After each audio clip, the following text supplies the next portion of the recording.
Hello అండి, kids lunch box సిరీస్లో ఈరోజు రెసిపీ వచ్చేసి జీరా రైస్ చేస్తున్నాను. జీరా రైస్ చేసుకోవడానికి ముందుగా స్టవ్ ఆన్ చేసి కడాయి పెట్టుకొని 2 టీ స్పూన్ల గీ యాడ్ చేసి తర్వాత కొంచెం 1 టేబుల్ స్పూన్ ఆయిల్ కూడా వేసాను. జీరా రైస్ కాబట్టి జీరా కొంచెం ఎక్కువగానే వేస్తున్నాను.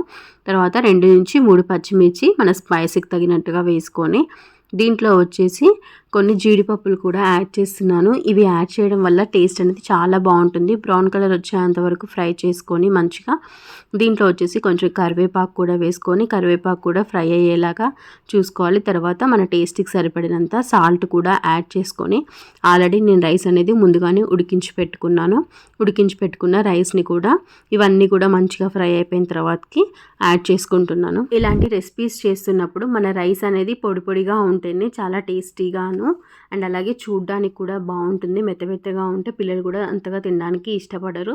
పొడి పొడిగా ఉన్నట్లయితే వాళ్ళకు కూడా లంచ్ బాక్స్లో పెట్టినప్పుడు ఆఫ్టర్నూన్కి బాగుంటుంది. చాలా సింపుల్ వేలో చేశాను. మీకు కూడా నచ్చినట్లయితే లైక్ చేయండి, షేర్ చేయండి అండ్ అలాగే నా ఛానల్ని సబ్స్క్రైబ్ చేసుకోండి. మరిన్ని మంచి వీడియోస్ అన్నీ మా ఛానల్లో పోస్ట్ చేస్తూ ఉంటాను. మీకు ఎలాంటి రెసిపీస్ కావాలనేది కూడా నాకు కామెంట్ బాక్స్లో చెప్పండి. దాన్ని బట్టి నేను కూడా రెసిపీస్ అనేవి చేస్తూ ఉంటాను. Thanks for watching this video. Bye.